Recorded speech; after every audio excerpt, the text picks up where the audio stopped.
இந்த நாளிலும் வந்தவர்கள் யாவருக்கும் நேம் ஆஃப் ஜீசஸ் மினிஸ்ட்ரி சார்ந்த இயேசு கிறிஸ்துவின் நாமத்தில் வாழ்த்துக்களை சொல்லிக்கொள்கிறேன். இப்போது இந்த நாளில் தேவனிடத்தில் கடந்த வாரத்திலே ஆண்டவரே வருகிற வாரத்தில் நீங்கள் எங்களுக்கு என்ன சொல்ல சித்தம் வைத்திருக்கிறீர்கள் என்று சொல்லி அந்த கேட்ட பொழுது யோசுவா 1:13 வேதத்தை எடுத்தவர்கள் வாசிக்கிறேன். யோசுவா 1:13.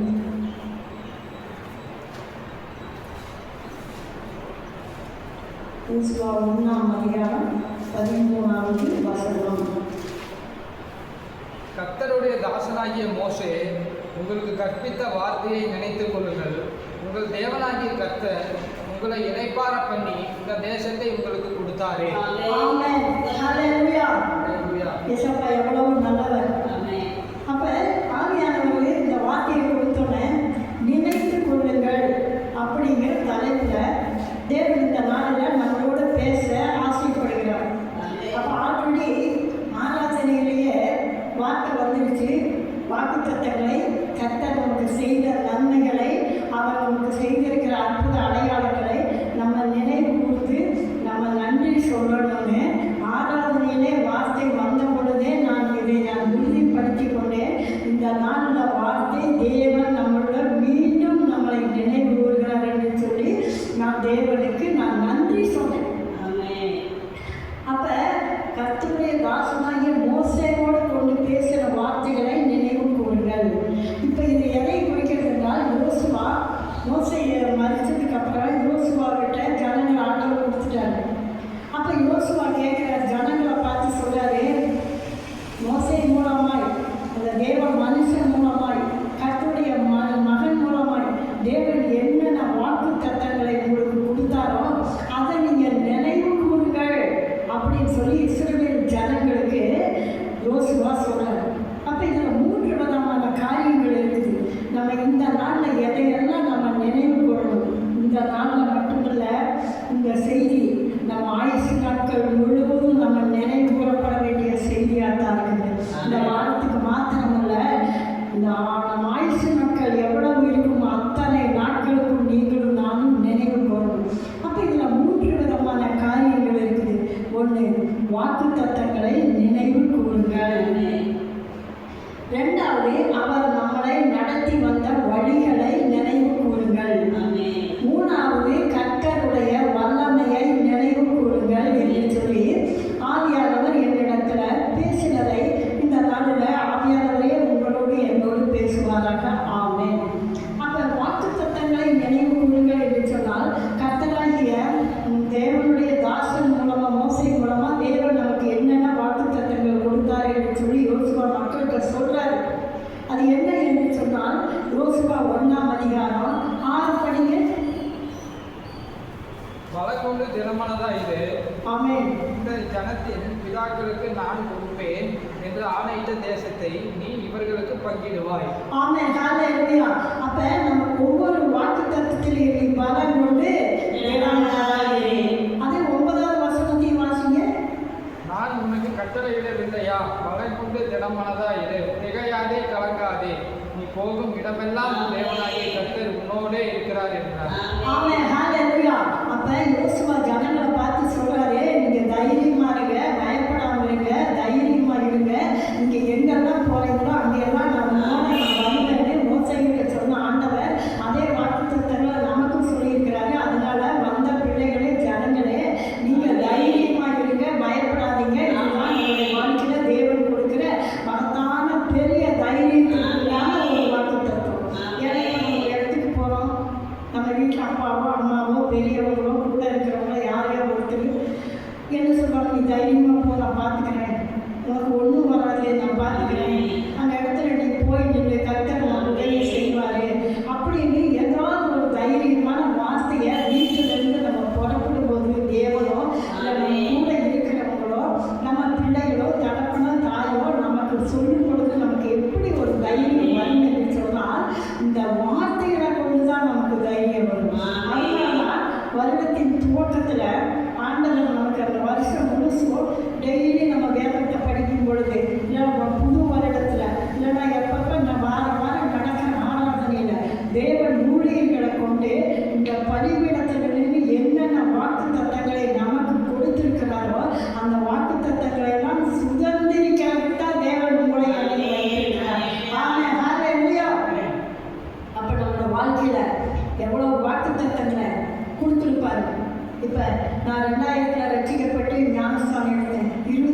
ஆண்டு முடிந்து 26வது ஆண்டு போய் கொண்டிருக்கிறது. அப்போ இந்த 26 ஆண்டுகள் தேவன் எவ்வளவு வாக்குத்தத்தங்களை எனக்கு கொடுத்திருப்பார். அதே போல உங்கள் ஒவ்வொருவருடைய வாழ்க்கையில் நீங்கள் தேவனுக்காக வைராக்கியமாய் உலகத்தை விட்டு நீ ஆண்டவருக்குள்ள ரட்சிக்கப்பட்டு வந்ததிலிருந்து இந்த நாட்கள் வரைக்கும் உங்களுக்கு எவ்வளவு வாக்குத்தத்தங்களை கொடுத்திருப்பார் என்று சொல்லி ஒரே ஒரு நிமிஷம் நீங்கள் நினைத்து பார்ப்பீர்கள் என்று சொன்னால் வாழ்நாள் முழுவதும் தேவனுக்கு நம்ம நன்றி சொல்வதை தவிர வேற ஒன்றுமே இல்லை. ரெண்டாவது அவர் என்ன சொல்றாருன்னா உபாகம் 31:8 படிங்க. உபாகம் 31:8. கர்த்தர் தாமே உனக்கு முன்பாக போகிறவர், அவர் உன்னோடே இருப்பார், அவர் உன்னை விட்டு விலகுவதும் இல்லை, உன்னை கைவிடுவதும் இல்லை, உன்னை பயப்படவும் கலக்கமும் வேண்டாம் என்றார். ஆமென், ஹல்லேலூயா. ரெண்டாவது ஆண்டவர் சொல்றாரு, முதல்ல நீ தைரியமா இரு, ரெண்டாவது நான் உனக்கு முன்னாடி நான் போறேன் அப்படின்னு சொல்லி தேவன் என்ன சொல்றாரு, நீ பயப்படாத, நீ தைரியமா இரு, நான் உனக்கு முன்னாடி நான் போறேன்னு சொல்லி தேவன் நமக்கு வாக்குத்தத்தங்களை கொடுக்கிறார். இப்படி அநேக மீகா 7:15 பார்த்தீங்கன்னா நான் உன்னை அதிசயங்களை காண பண்ணுவேன்னு சொல்லி தேவன் சொல்லியிருப்பார். அதே மாதிரி யோபு 5:9 பார்த்தீங்கன்னா ஆராய்ந்து முடியாத காரியம், எண்ணி முடியாத அதிசயங்களையும் நான் உங்களுக்கு செய்வேன்னு சொல்லி தேவன் என்ன செய்திருக்காரு தெரியுமா? நம்ம வாழ்க்கையில் சொல்லியிருக்கிறாரு. யோவேல் 2 சொல்லப்பட்டிருக்கிறது. யோவேல் 2:21 தேசமே நீ பயப்படாதே, மகிழ்ந்து கலிக்கு, கர்த்தர் பெரிய காரியங்களை செய்வார் என்று சொல்லி இந்த நேம் ஆஃப் ஜீசஸ் மினிஸ்ட்ரியில் 2026 தேவன் நமக்கு கொடுத்த அந்த வாக்குத்தத்தமே, தேசமே நீ பயப்படாதே, மகிழ்ந்து கலிக்கு, கர்த்தர் பெரிய காரியங்களை செய்வார் என்று சொல்லி. அப்போ அந்த பெரிய காரியங்களை செய்வதற்கு அந்த வாக்குத்தத்தங்களை சொல்லி சொல்லி நீங்களும் நானும் ஜெபிக்க வேண்டியது உங்கள் மேலே எல்லாரும் கடமை. அந்த யோவேல் 2:19-26 வரைக்கும் 28 வரைக்கும் கூட நீங்கள் படித்து பார்த்தீங்கன்னா ஆண்டவரே சில புறஜாதிகளுக்கு முன்னாடி நீ நான் உங்களை நிந்தையா நான் வைக்க மாட்டேன். இது தேவன் நமக்கு கொடுக்கிற ஒரு ஆணித்தனமான ஒரு வாக்குத்தத்தம்.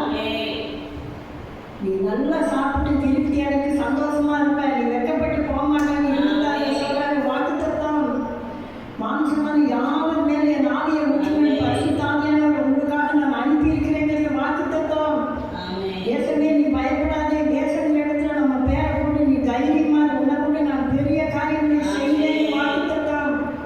யோவான் 1:50 இதிலிருந்து பெரிதான காரியங்களை காண்பாய் ஆண்டவர் சொன்னார் வாக்குத்தத்தம்.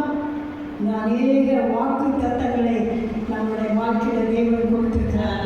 இந்த நாளில் நீங்கள் ஒரே ஒரு நிமிடம் நினைச்சு பாருங்க, உங்களுக்கு என்ன வாக்குத்தத்தத்தை ஆண்டவர் கொடுத்திருக்கிறார் என்று சொல்லி. ஏசாயா 50:22 எனக்கு சொன்னார், சின்னவன் ஆயிரம் சிறியவன் பலத்த ஜாதியுமாய் இருப்பான், ஏற்ற காலம் வரும்போது நான் தீவிரமாய் நடத்திப்பேன். ஒரு 20 ஆண்டுகளுக்கு முன்பதாக ஆண்டவர் எனக்கு சொன்னது நினைவு வருது. படிப்படியா அந்த வாக்குத்தத்தத்தை தேவன் நிறைவேற்றி கொண்டு 26 நிப்பாட்டியிருக்காரு. ஆனால் இது முழுமையாய் நிறைவேறக்கு காலமும் சமயமும் ரொம்ப சமீபத்தில் இருக்கு. அப்போ தேவன் கொடுக்கிற வாக்குத்தத்தங்களை நாம் சுதந்திரித்துக் கொள்ள வேண்டும் என்று சொன்னால் முதல்ல அவர் கொடுத்த வாக்குத்தத்தங்களை நம்ம நினைவு கொள்ளணும். நம்ம என்ன கொடுத்திருக்கிறாரு நம்ம நினைவு கொள்ளணும். அதை சொல்லி நம்ம செபிக்கணும். ஆண்டவரே இது எனக்கு சுதந்திரமா நீங்க கொடுத்ததப்பா, நீர் கொடுத்த உடன்படிக்கைன்னு சொல்லணும். ஏசாயா 55:3 சொல்லியிருக்காருல, தாவீதுக்கு சொல்றாருல, கிருமிகளை எல்லாம் உங்களுக்கு தான் வச்சிருக்கிறேன். தாவீதுக்கு என்னென்ன கிருமிகளை கொடுத்தீங்களோ, தாவீதுன்னு வர இடத்துல உங்களை பேர் போடுங்க, மோசேன்னு வந்தா உங்க பேர் போடுங்க, ஆபிரகாம் வந்தா உங்க பேர் போடுங்க, சாமுவேல் வந்தா உங்க பேர் போடுங்க, யோசுவா வந்தா உங்க பேர் போடுங்க.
ஜாதியாக்கி உன்னை ஆசீர்வதித்து உன் பேரை பெருமைப்படுத்துவேன், நீ ஆசீர்வாதமாக இருப்பாய். ஆமென். ஹல்லேலூயா. இத நான் உன்னை பெரிய ஜாதியாக்கி உன்னை ஆசீர்வதித்து உன் பேரை பெருமைப்படுத்துவேன், நீ ஆசீர்வாதமா இருப்பாய்ன்னு சொல்றாரு. அப்ப ஆண்டவர் நம்மளை பெரிய ஜாதியாக்கிறது உங்களாலே என்னாலே முடியுமா? நம்ம பெற்ற தாய் தகப்பனால முடியுமா? நம்ம உறவுகளால முடியுமா? நம்ம கூட இருக்கிறவங்களால முடியுமா? இல்லை நம்ம படிப்போ நம்ம தாளந்தோ நம்மளுடைய பொருளாதார சூழ்நிலைகள் நம்ம பேக்ரவுண்ட் ஏதாவது ஒரு முடியுமா? அதை நினச்சி பாருங்க அந்த வாக்கு தத்தத்தை. ஆனால் எதை நம்பி தேவன் நம்மளிடத்துல கொடுக்கிறார் என்று சொன்னால், என் பிள்ளைய நான் வரும் நாட்களில் பெரிய ஜாதி ஆக்கணும், என் பிள்ளையோட பேரை நான் பெருமைப்படுத்தணும், இந்த சமுதாயத்தில் எல்லாருக்கும் மத்தியில் என் பிள்ளைய நான் ஆசீர்வாதமாக வச்சிருக்கிறேன். தேவன் ஒருவரை தவிர நம்மளை மனதார பெரிய ஜாதியாக்கி எல்லாரும் ஜாதியாக்கி பெரிய ஆசீர்வாதத்தை கொடுத்து நம்ம பேரை பெருமைப்படுத்த தேவனை தவிர இந்த பூமியில் வேற யாராலையும் உங்களால என்னாலே நம்ம பெற்ற தாயும் தகப்பனால யாராலையும் முடியாது. ஆனால் ஆபிரகாமுக்கு சொன்னதை தேவன் அப்படியே நிறைவேற்றி கொடுத்தார். இப்பொழுது நமக்கும் வாக்குத்தத்தங்களை தேவன் கொடுத்திருக்கிறார். கொஞ்சம் கொஞ்சமாக நம்ம பேரை ஆண்டவர் பெருமைப்படுத்தி கொண்டே இருக்கிறாங்க. ஒரு சில வேலைகளை சிந்திச்சு பார்க்கணும். யாருக்கும் தெரியாமல் நம்ம ஒரு மூலையில் உட்காந்துருந்தோம், ஏதோ ஒரு இடத்துல இருந்தோம். நம்ம பக்கத்து வீட்டுக்காரங்களுக்கும் நம்ம கூட பிறந்த அக்கா தங்கச்சிகளுக்கு மட்டும்தான் நம்மளை தெரியும். இன்னைக்கு ஏதோ ஒரு சில நபர் மத்தியில் ஆண்டவர் நம்மளை வைத்திருக்கிறார் என்று சொன்னார். வரும் நாட்களில் நம்ம பேரை பெருமைப்படுத்தி இந்த கோயம்புத்தூர் பட்டணத்தில் இந்த நேம் ஆஃப் ஜீசஸ் மினிஸ்ட்ரியோட பேரை தேவன் பெருமைப்படுத்த போகிறார். அதன் மூலம் பிள்ளைகள் குடும்பங்கள் எல்லாம் ஆசீர்வதிக்கப்பட போகுது. எவ்வளவு பேர் விசுவாசிக்கிறீங்க?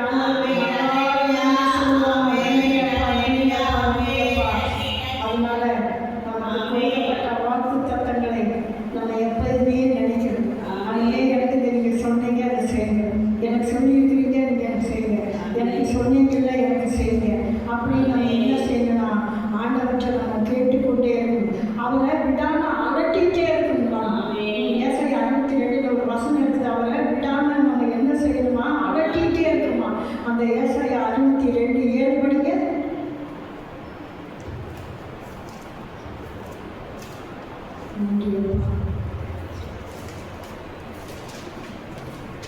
ஏசாயா 62:7. அவர் எருசலேமை ஸ்திரப்படுத்தி பூமியிலே அதை புகழ்ச்சியாக்கும் வரைக்கும் அவரை அமர்ந்திருக்க விடாதிருங்கள்.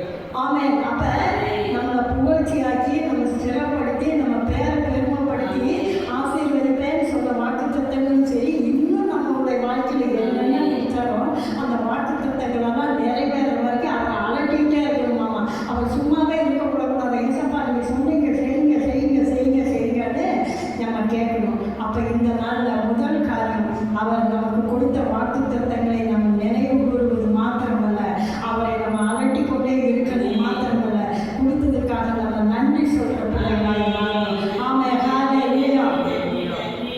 ரெண்டாவது, அவர் நடத்தி வந்த வழிகளை நினைவுகள். முதலாவது வாக்குத்தத்தங்கள். நீதிமொழிகள் 3:6 எடுத்து வாசிங்க. முதலாவது வாக்குத்தத்தங்களை நினைவு கூறி நன்றி சொல்லணும். ரெண்டாவது, அவர் நம்மளை எப்படியெல்லாம் நடத்தி வந்தாரோ அதையெல்லாம் நம்ம என்ன செய்யணும்? நம்ம ஆண்டவருக்கு முன்னாடி கொண்டு வரணும். நீதிமொழிகள் 3:6. வழிகளெல்லாம் அவரை நினைத்துக்கொள், அப்பொழுது அவர் உன் பாதைகளை செம்மைப்படுத்துவார். ஆமென். ஹல்லேலூயா. நம்ம வழியிலெல்லாம் நம்ம நினைக்கணுமா? காலையில் வீட்டில் இருந்து போட்டு சர்ச்சுக்கு வரோம், சர்ச்சிலிருந்து வீட்டுக்கு போகிறோம், கடைக்கு போகிறோம், எல்லா இடங்களுக்கு போகிறோம், ஃபங்க்ஷனுக்கு போகிறோம், எங்கெங்கே ஆண்டவர் நம்மளை கொண்டு போகிறாரோ எல்லா இடத்துக்கும் போகிறோம். குறிப்பாக நம்ம வீட்டுக்குள்ளேயே நம்ம இந்த ரூமில் அங்கே போகிறோம், பல வெளியில் வரோம், எல்லா காரியங்களும் செய்கிறோம்.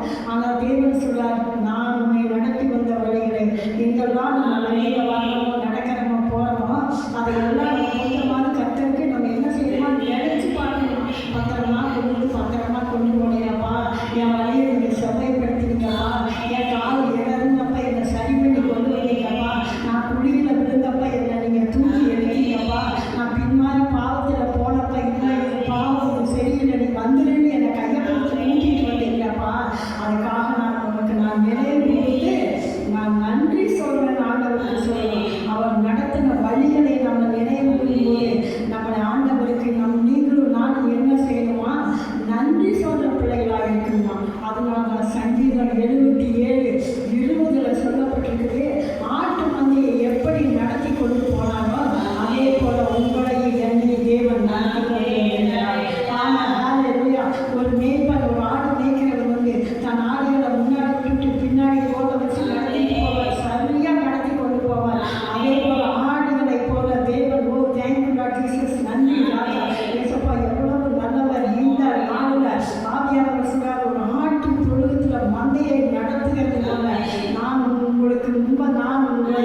முன்னாடி போ, உனக்கு பின்னாடி நான் கூடையே நான் வருகிறேன், உனக்கு துணை நிற்கிறேன் என்று சொல்லி தேவன் ஒரு ஆட்டு மந்தையை நடத்துவது போல நம்மளை நடத்தி கொண்டு வந்தது. இந்த நிமிஷம் வரைக்கும் நம்ம வாழ்க்கையில் அவர் நம்மளை எப்படி நடத்தினார் என்று சொல்லி நம்ம நினைவு கூறணும். ஏன்னா யாத்திரையாகும் 13:21-22 பகலில் மேக ஸ்தம்பம், இரவில் அக்கினி ஸ்தம்பத்தில் அந்த இஸ்ரவேல் ஜனங்களை தேவன் நடத்தி கொண்டு வந்தார்.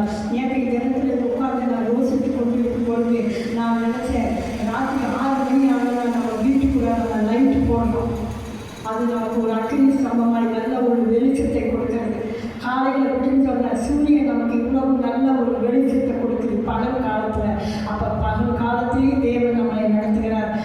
காலத்திலேயே நம்ம தடுமாறி விடாதபடி லைட்டுங்கிற ஒரு வெளிச்சத்தை தேவன் கொடுத்து அந்த நாளில் இஸ்ரவேல் ஜனங்களை மேக ஸ்தம்பத்தில் நடத்தின தேவன் அதே மேக ஸ்தம்பத்தில் வெளிச்சத்திலையும் சூரிய வெளிச்சத்திலையும் இரவுல லைட்டு வெளிச்சத்திலையும் உங்களை என்னை தேவன் நடத்தி கொண்டு வந்தாங்க. அந்த வழிகளை தான் நீங்களும் நானும் என்ன செய்யணுமா, நினைச்சு பார்க்கணுமா. அதே போல உபாகமா 8:2 படிங்க. ஏன் நான் உங்களுக்கு படிக்க சொல்லுகிறேன் என்று சொன்னால் நீங்கள் தெரிந்து வச்சிருக்கணும் தேவன் நம்மளை எப்படியெல்லாம் நடத்தியிருக்காருன்னு சொல்லி. உங்களுக்கு தெரியும். உபாகம் 8:2. தேவனாகிய கர்த்தர் உன்னை சிறுமைப்படுத்தும்படிக்கும் தம்முடைய கட்டளைகளை நீ கைக்கொள்வாயா கைக்கொள்ளாமல் போக மாட்டாயோ என்று அவர் உன்னை சோதித்து உன் இருதயத்தில் உள்ளதை நீ அறியும்படிக்கும் உன்னை இந்த 40 வருஷம் அளவும் வனாந்தரத்திலே நடத்தி வந்த எல்லா வழிகளையும் நினைப்பாயாக. ஏசப்பா எவ்வளவு நல்லவர் பாருங்க. நம்ம பிறகு தாயின் கருவில் இருந்தது பொழுது இது வரைக்கும் தேவன் என்ன செய்திருக்காருன்னா நம்மளை நல்லா நடத்தி கொண்டு வந்திருக்கார். அதை இஸ்ரவேல் ஜனங்களை எகிப்திலிருந்து கொண்டு வந்து 40 வருஷம், ஒரு நாள் 2 நாள் இல்லை. நான் எப்படி உங்களை நடத்தினேன், என்னை நீ பிடிச்சிருக்கிறியா இல்லையா, என்னால் எவ்வளவு நன்மை பெற்றேன் நீ அறியணுங்கிறதுக்காகவே தேவன் என்ன செய்திருக்காரு, நடத்தி வந்திருக்கிறார். அதே உபாகம் 8:4 ஒரு தடவை வாசிங்க.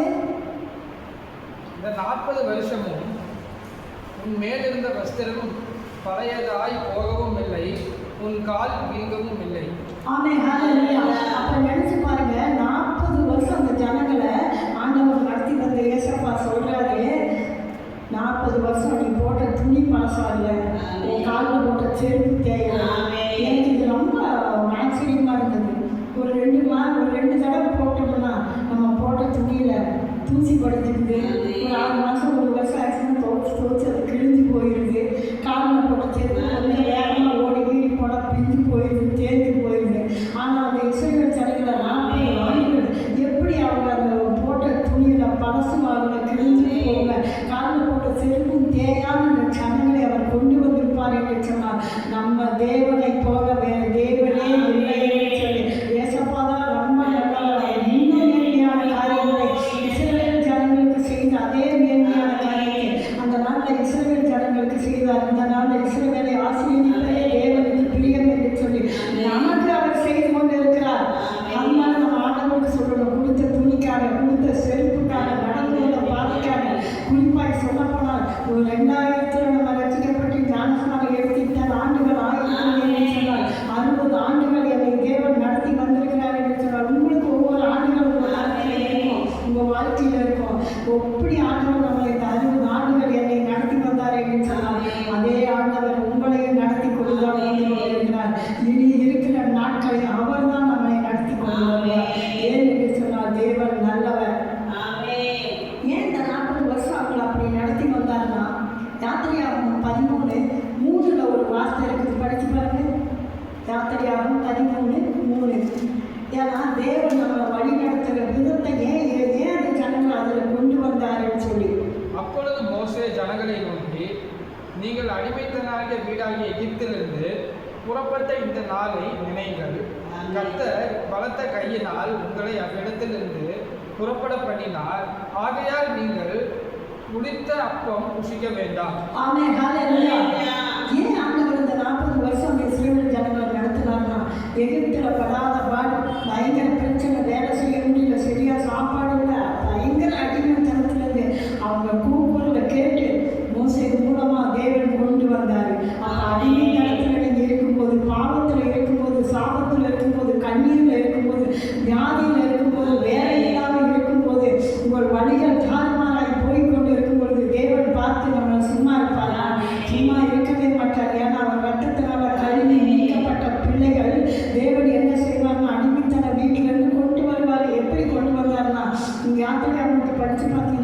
சிலருடைய கூக்குரலை கேட்டு அப்போ நம்ம வீடுகளில் நடக்கிற எல்லா காரியங்களுக்கும் அந்த வீடுகளில் இருக்கிறவங்க யாரோ ஒருத்தர் கண்ணீர் வடிப்பாங்க. தாயா இருக்கலாம், தகப்பனா இருக்கலாம், பிள்ளையா இருக்கலாம், பையனா இருக்கலாம், உறவுகளா இருக்கலாம், சபை போதகராக இருக்கலாம், நமக்கு தெரிந்த விசுவாசிகள் யாரோ ஒருத்தருடைய கண்ணீரை கேட்டு இன்னைக்கு உங்களை என்னை அடிமைத்தனத்திலிருந்து பாவத்திலிருந்து சாபத்திலிருந்து தேவன் வெளியே கொண்டு வந்து இன்னைக்கு அழகாய் வைத்திருக்கிறார். அதனால தான் அதே உபாகம் 8:14 இதே வார்த்தை தான் தேவன் சொல்லியிருக்கிறார். ஏசப்பா எவ்வளவு நல்லவர் பாருங்க. அந்த தேவன் தான் சொல்றாரு, 40 வருஷம் உங்களை நடத்தி வந்தனே, உங்களுக்கு துணியும் பலசாக காடு செலுத்தும் பலசாக. அதே மாதிரி லூக்கா 22:35 சொல்றாரு, உங்களை ஊழியத்துக்கு போங்கன்னு நான் அனுப்புனேன், உங்களுக்கு அதில் ஏதாவது குறை இருந்ததான்னு. லூக்கா 22:35 சீசர்களை பார்த்து அவர் கேட்குறாரு. அப்போ சீசர்கள் சொல்கிறாங்க, எங்களுக்கு ஒரு குறையுமே இல்லை, நாங்கள் நல்லா இருந்தது. இன்னைக்கு நம்ம சொல்ல முடியுமா? ஏசப்பா நம்மளை ஊழியத்திற்கு அழைச்சிருக்காரு, ஒரு சிலரை குடும்பத்திற்கு அழைச்சிருக்காரு, ஒரு சிலருக்கு 5 வகை ஊழியத்தில் வாய்ந்து ஒரு சுவிசேஷங்களாக தீர்க்கதரிசியாக அப்போஸ்தலராக போதகராக அழைச்சிருக்காரு. அப்போ ஆண்டவன் அழைக்கும் போது இங்கே வாங்கன்னா நம்ம வந்துடணும். எனக்கு அது இல்லை, இது இல்லை, நான் அதை செய்ய மாட்டேன், இதை செய்ய மாட்டேன், அப்படி இருந்தால் தான் இப்படி இருந்தால் தான் நம்ம செய்வேன்னு சொல்லக்கூடாது. அதே 12 சீசர்களை ஆண்டவர் மோசித்து வழி நடத்தி ஒரு பெரிய சாட்சியாய் வைத்த தேவன் அவங்கள கேட்குறாங்க, குறை இருந்ததான்னு. இல்லைங்கிறாங்க. நம்மளும் ஆண்டவர் இத்தனை ஆண்டுகளுக்கு ஊழியத்தை கொடுத்து நம்மளை நடத்தி வைத்திருக்கிறார். இது வரைக்கும் ஒருவேளை நம்ம மனுஷனாக இருக்கிறதுனால இன்னும் நமக்கு திருப்தி வரலன்னு நம்ம சொல்லலாமே தவிர, ஆனால் தேவனோட பார்வையில் இது நமக்கு எக்ஸ்ட்ரா. ஆமென், ஹல்லேலூயா. ஒரு குறையும் வைக்கல. சண்டே ஆராதனையை தொடங்குங்கன்னு சொன்னார்.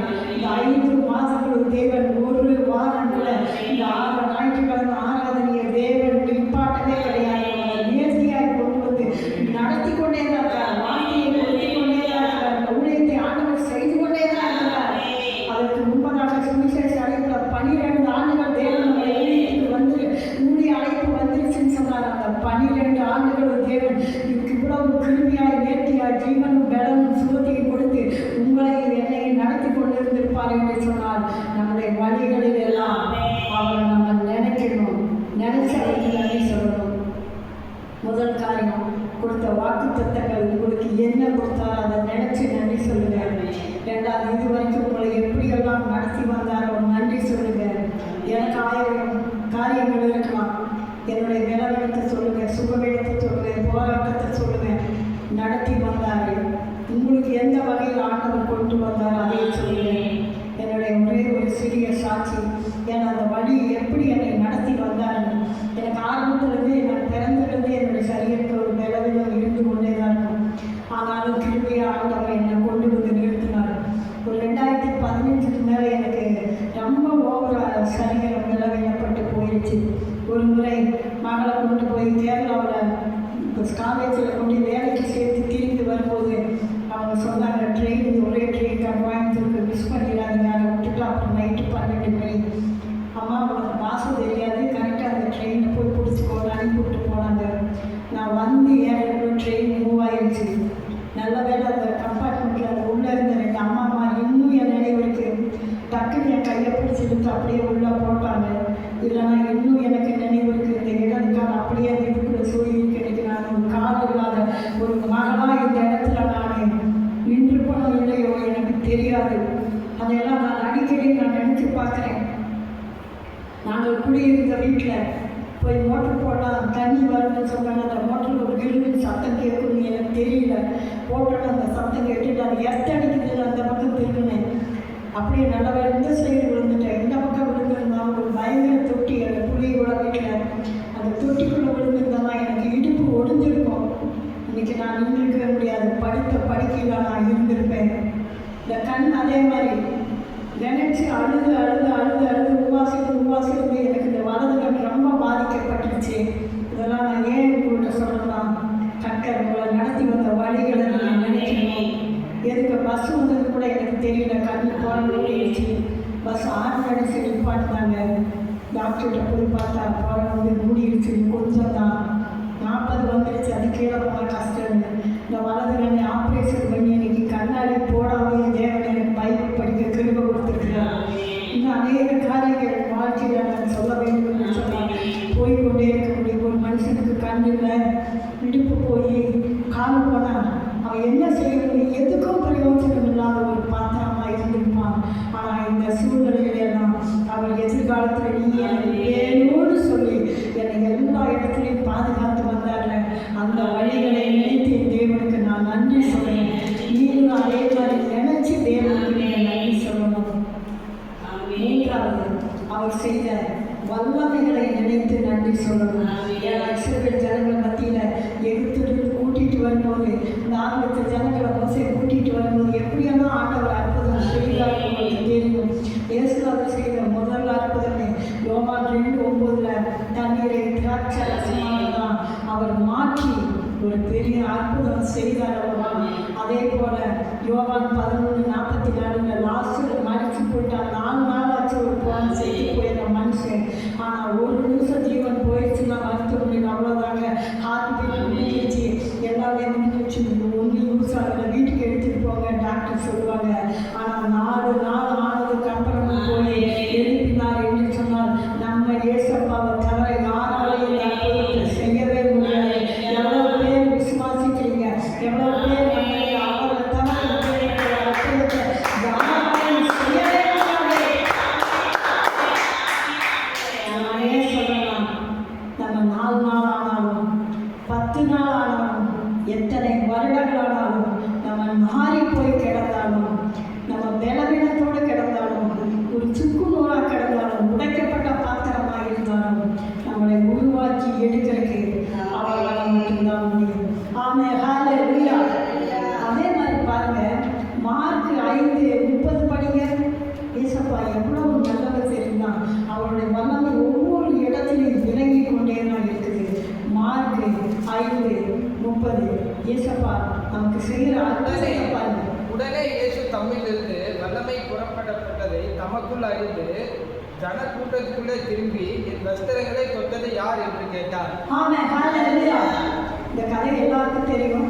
12 வருடம் பெரும்பாடுள்ள ஒரு ஸ்திரீ, எல்லா பணமும் செலவாயிடுச்சு, வேற வழியே இல்லை. கடைசி அவருக்கு ஒரே ஒரு மருத்துவம் இயேசுநாதர்னு தேடி போட்டான். அந்த கூட்டத்தில் ஏன்னா 12 வருஷம் உடம்புல போய் ஒரு 3 நாள் போனாலே பெண்களாக இருக்கு நமக்கு தெரியும், பயங்கர கவிச்சி இருக்கு, நான் தடுக்கும். ஆனால் 12 வருஷம் அவருக்குள்ளே எப்படி இருந்துருக்கும். ஆனால் எப்படி இந்த ஜனக்கூட்டத்துக்குள்ள போனால் ரொம்ப வாசிடுது, யாராவது பார்த்துட்டாங்கன்னா நம்ம எதையாவது சொல்லுவாங்கன்னு. ஆனால் அவன் எதையும் பார்க்கல. நமக்கு அற்புதம் தேவை, அது இயேசுநாதரால் மட்டும்தான் முடியும். முழுசாக அவர் தொட முடியுமோ இல்லையா, அவர் வசனத்தின் ஓரத்தையாவது நம்ம தொடரான்னு சொல்லி அந்த அம்மாவுக்கு இருந்த அந்த விசுவாசத்தை வசனத்தின் ஓரத்தை மட்டும் தொட்டு சுகமாய் அவ வீட்டுக்கு வந்துட்டான். ஆனால் ஏசப்பா கேட்குறாரு, அங்கே இருந்தவங்ககிட்ட, என்னை தொட்டது யாரு? என்னை ஒருத்தர் தொடும்போது எனக்குள்ளே இருந்த வல்லமை வெளியே போச்சு, நான் உணர்ந்தேன். அங்கே இருந்தவங்கெல்லாம் சொல்கிறாரு, இவ்வளவு திரளான கூட்டம், நாங்கள் யாரையும் அறிவோம் என்று சொல்லி. ஆனால் கடைசியில் அந்த அம்மாவே ஒரு பாதத்தில் விழுந்து சொல்லுது, நான் தான் உங்களை தொட்டேன், நான் இப்படி இருந்தேன், சுகமானது. இவ்வளோ பெரிய வல்லமை. 12 வருடங்கள் தேவன் எவ்வளோ பெரிய வருடங்களாக இருந்தாலும் நம்மளை சுகப்படுத்த அவருக்கு முடியும், நம்மளை வேலைப்படுத்த அவருக்கு முடியும், நம்மளை நிலைநிறுத்த அவருக்கு முடியும். ஏசப்பா எவ்வளவு நல்லவர் பாருங்க. அதே மாதிரி மார்க் 4:39 காற்றையும் கடலை அவர் அழைக்கிறார். இதெல்லாம் லைஃப்பில் நினச்சி கூட பார்க்க முடியாது. நம்மளால் செய்ய முடியுமோ என்னமோ தெரியாது. ஆனால் அவருக்குள்ள இருக்கிற விசுவாசம் நம்மளால் இருந்தால் மட்டும்தான் செய்ய முடியும். சீசர்கள் கடலில் போனதில் கடல் கொண்டதுக்கு பயங்கரமாக இருக்குது. ஆனால் அந்த கடலுக்குள்ளே இயேசுநாதரும் அந்த கப்பலில் படிச்சு தான் இருக்கிறாரு. ஆனால் அவங்க சொல்கிறாங்க, காற்றும் கடலும் ரொம்ப கொந்தளிக்குது, பயமாக இருக்குது. அவர் சொல்ல எந்திரிச்சு அமைதியாக இருக்குன்னு சொன்ன ஒரே வார்த்தைக்காக அந்த காற்றும் கடலும் அமைதியாக இருந்தது என்று சொன்னார். நம்ம ஏசப்பா எவ்வளவு நல்லவர். இந்த வல்லமைகளை எல்லாம் நினச்சி பார்க்கும்போது நம்ம நினைக்கிறதெல்லாம் ஒன்றுமே கிடையாது. நமக்குள்ள இருக்கிற தேவன் பெரியவர், மகத்துவம் உள்ளவர், அவரை கொண்டு அவரால் எதையும் செய்ய முடியும், அவர் தான் செய்ய முடியும், அவர் தான் செய்வார்னு சொல்லி நீங்களும் நானும் விசுவாசிக்கிறது தான் தேவன் இந்த மாதிரி காரியங்களை எல்லாம் தேவன் நமக்கு கொடுத்திருக்கிறார். அதே மாதிரி பாருங்க, யாத்திரையாகும் 17:6 அந்த இஸ்ரவேல் ஜனங்களை கொண்டு வரும்போது வழியில் தானே எடுத்துருச்சு. அப்போ மோசேட்ட சொல்கிறார், உன் கையில் இருக்கிற கோடை கொண்டு போய் அந்த கண்மலையில் அடிப்பாங்க. மோசே அடித்தோன்னு தண்ணி வந்துச்சு. ரொம்ப ஆச்சரியமாக இருக்குது. நினைச்சு பாருங்க, இப்போ நம்ம வண்டியில் போகிறோம், திடீர்னு தாகம் வருது, நம்ம வண்டி பண்ணி கடையில் போய் ஒரு 10 ரூபா கொடுத்தோம், 20 ரூபா கொடுத்தோம், பாட்டில் தண்ணி வாங்கி தான் நம்ம குடிச்சிட்டு போவோம். வருவோம் நிப்பாட்டி அம்மா எனக்கு தண்ணி கொடுங்கன்னு குடிப்போம். ஆனால் ஏசப்பா அப்படி சொல்லாத, கண்மலையை நீ அடிப்பா, அந்த வாரையிலிருந்து தண்ணி வரணும். அதெல்லாம் ஒரு பெரிய அற்புதம். ஏசப்பா செய்த அற்புதம் அதிசயத்தீங்க. நீங்களும் நானும் நினச்சி பார்த்தா கூட வேற எந்த நினைவோடு நமக்கு வராது. ஆனால் அதை காட்டிலும் என்னை ரொம்ப வியப்புக்குள்ள ஆக்கினது என்னன்னா, யாத்திரையாகும் 14:9 எடுத்து படிங்க. நன்றி அப்பா. ஏசப்பா எவ்வளோ அற்புதம் செய்கிறார். இந்த கண்மலையை காட்டிலும் அந்த யாத்திரையாகும் 14:9 எடுத்து படித்து பாருங்க. அது எனக்கு படிங்க. எகிப்தியர் பார்வோனுடைய சகல குதிரைகளோடும் ரதங்களோடும் அவர்களுடைய குதிரை வீரர்களோடும் சேனைகளோடும் அவர்களை தொடர்ந்து போய் சமுத்திர தண்டையிலே பகல் சிறுவர்களுக்கு எதிரே இருக்கிற ஈரர் பள்ளத்தாக்கின் முன்னணியிலே பாலையும் இறங்கி இருக்கிற அவர்களை திட்டினார்கள். ஆமென். அப்ப ஆண்டவர் என்ன சொல்றாருன்னா, அதே யாத்திரையாகும் 14:22 பார்த்தீங்கன்னா ஏசப்பா சொல்றாரு, செங்கடலை மோசையை கொண்டு கையில இருந்து கோலை கொண்டு 2ஆ பிரிச்சாங்க. அப்ப எனக்கு இது ரொம்ப நமக்கு நிகராக எவ்வளவு பேர் எழுதி வந்தாலும் ஏசுநாதர் என்ன செய்வாங்க, நமக்கு முன்னாடி போய் நமக்காக யாவற்றையும் செய்து முடிக்கிற கர்த்தர், போன காலங்களை செவ்வையாக்குகிற கர்த்தர், நமக்கு முன்பதாக போய் எல்லாவற்றையும் செய்கிற கர்த்தர் என்ன செய்கிறாரா, எல்லா காரியத்தையும் உங்களுக்கும் எனக்காக ஆண்டவர் என்ன செய்கிறாரா செய்கிறார். சரி, ஒரு கோல் எடுத்து அடிச்சுட்டேன். யாத்திரையாக 14:22 இருக்கு பாருங்க, செங்கடல் 2ஆக பிளந்ததுன்னு சொல்லி. அப்போ அந்த செங்கல் 2ஆக பிளந்ததுன்னா அந்த காட்சியை நீங்கள் கண்ணில் கொண்டு முடியும். இப்போ நம்ம ஒரு இடத்துல போகும்போது தண்ணி வேகமாக வந்துருச்சு, நீங்களும் நானும் என்ன செய்வோம், ஒதுக்கி நிற்போம், இல்லைன்னா தண்ணி வத்துக்கணும்னா போவோம். ஆனால் மோசையை கொண்டு கர்த்தர் என்ன செஞ்சாருன்னா, செங்கடலை 2ஆக பிளக்கிறாரு. ஜனங்கள் அந்த தரையில் நடந்து போகிறாங்க, கடல் 2ஆக. அதையெல்லாம் பார்க்கும்போது அவ்வளோ ஒரு பெரிய ஆச்சரியமாக இருக்குது. அந்த ஜனங்கள் குதிரையோடு வீரரோடு எல்லாம் புறப்பட்டு வரும்போது விடிய காலைக்குள்ள அந்த சங்கிலிகள் எல்லாம் அந்த குதிரைகள் எல்லாம் அப்படியே கலந்து போய் எல்லாம் கடலுக்குள்ளே போனாங்களா. இஸ்ரவேல் ஜனங்களை எகிப்திலிருந்து அவ்வளோ பேர் அவர் சொன்ன அந்த கானான் தேசத்துக்கு வெளியே கொண்டு வந்தாங்க. இதெல்லாம் எவ்வளோ பெரிய அற்புதம் அதிசயங்களாக இருக்குன்னு நினச்சி பாருங்க. கடைசியாக லூக்கா 24:6 அவர் உயிர் தெழுந்த ஒரு வல்லமையை குறித்து, அவர் இங்கே இல்லை, உயிர் திறந்தார் என்று சொல்லி. ஏன்னா இயேசுநாதர் மரிச்சிட்டாரு, கொண்டு காட்டுக்குள்ள வச்சுட்டாங்க. ஆனால் அவர் சொன்னபடியே 3ஆம் நாள் பரிசுத்த ஆவியானவர் பலத்த வல்லமையோடு இறங்கி அந்த கல்லை புரட்டி போட்டன.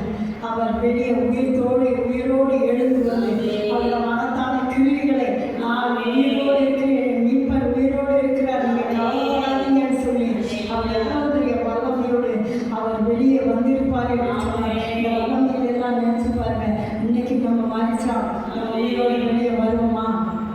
இல்லை, நம்ம வேற யாரையாவது மறிச்சிருந்தா நமக்கு அந்த வல்லமைகளும் கிருமிகளும் இல்லைன்னா நம்ம போய் அவங்களை எழுப்ப முடியுமா? அநேக வெளிநாட்டில் பல ஆண்டுகளுக்கு முன்பதாக இந்த ஊழியர்களோட சரித்திரங்களை எல்லாம் கேட்டிருக்கிறேன். 21 பேரை மறித்து 21 பேரை எழுப்பியிருக்கிறாங்க, 40 பேரை எழுப்பியிருக்கிறாங்க. சமீபத்தில் ஒரு ஊழியக்காரரை குறித்து நான் கேள்விப்பட்டேன். அந்த அம்மா ரொம்ப உடம்பு சரியில்லாமல் இருக்குது, வாங்க ஜெபம் பண்ணலான்னு. இவர் போய் ஜெபம் பண்ணோன்னு அந்த அம்மா செத்து போச்சான். ஆல்ரெடி அவர் 21 பேரை உயிரோடு எழுப்பின ஊழியக்காரன் நம்பி கூட்டிகிட்டு போயிட்டாங்க. அறைக்கில் போய் மேலே கையை வச்சு ஜெபம் பண்ணோன்னு இறந்துச்சுனான். அறையில் ஆண்டவருக்கு அதுதான் ஆண்டவரே, இவ்வளோ பெரிய அற்புதம் அதிசயம் செஞ்சீங்க. வெளியே இவ்வளோ பேர் காத்திருக்கிறாங்க, என் இடத்துல எது குறை இருந்தாலும் மன்னிச்சுட்டு அந்த அம்மாவை எழுப்பிடுங்கன்னு ஜெபம் பண்ணி அந்த அம்மா மேலே கையை வைத்தாலும் அந்த அம்மா உயிரோடு எழுதுதான்.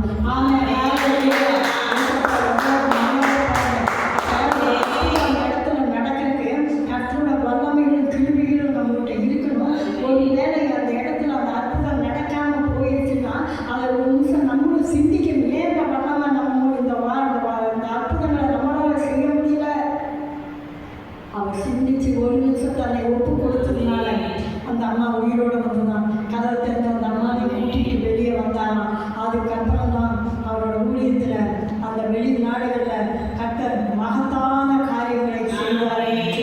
அதே தேவன் வருகிற நாட்களில் நேம் ஆஃப் ஜீசஸ் மினிஸ்ட்ரியில் கண்டிப்பாக இந்த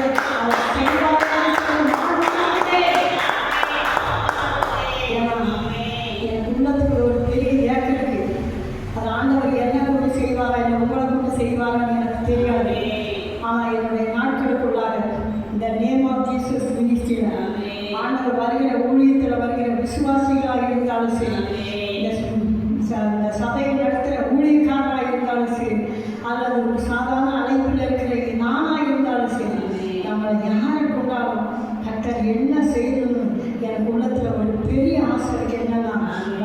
நாட்கள் குருடர்கள் கண்கள் திறக்கப்படும், செவிடர்கள் காதும் கேட்கப்படும், வாய் பேசாதவங்க பேசணும், நடக்காதவங்க நடக்கணும், உலகம் முழுவதும் போய் சுவிசேஷம் சுவிசேஷம் மூலம் அறிவிக்கப்படணும். பேருக்கு நடந்த பொழுது நிழல்பட்டு சொன்னாங்க. அதே அற்புதம் அடையாளம் செய்த தேவன் தானே இன்னைக்கு நம்ம கருத்தில் இருக்கிறாரு, நம்ம கூட இருக்காரு. ஏன் நம்மளால செய்ய முடியாது? ஆனால் இதை நீங்க எங்களுக்கு செய்து கொடுத்தே ஆகணும். நான் பயங்கர ஒரு எதிர்பார்ப்போட இருக்கிறேன். ஆனால் எந்த நாட்களில் செய்வார்கள் கர்த்தருக்கு தெரியும். அந்த காலங்கள் சமயங்கள் சூழ்நிலைகள் வரும்போது தேவன் பலத்த காரியங்களை செய்வார். ஹல்லேலூயா. ஏசப்பா எவ்வளவு நல்லவர். அப்போ அப்படியே எழுந்து நிற்போமா? இந்த 3 காரியங்களை நீங்களும் நானும் நினைவுகூடணும். எந்தெந்த காரியங்களை நினைவு கூறுவீங்க சொல்லுங்க பார்க்கலாம். கர்த்தரோட வார்த்தையை கேட்டீங்கல்ல, சொல்லுங்க.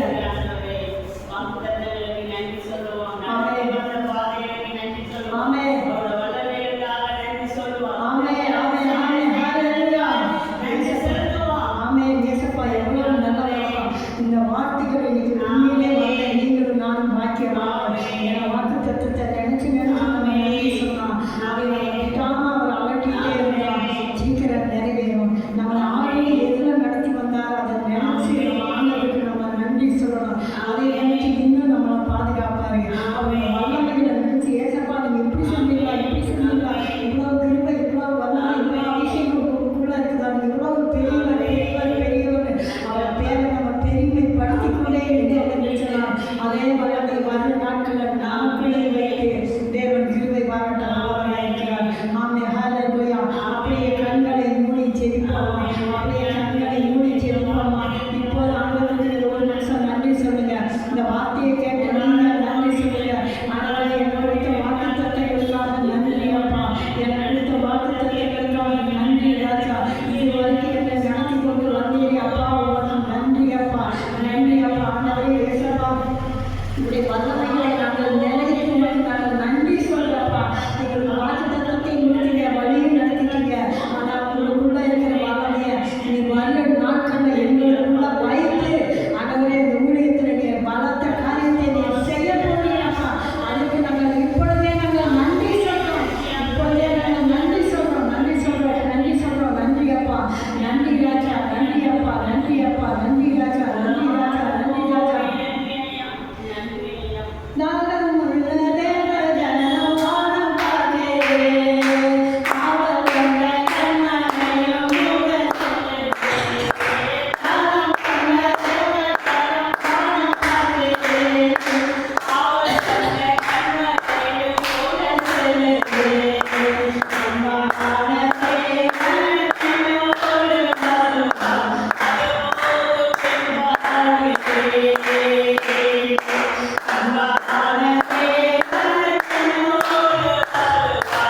அதோடு பின்வாழ்வே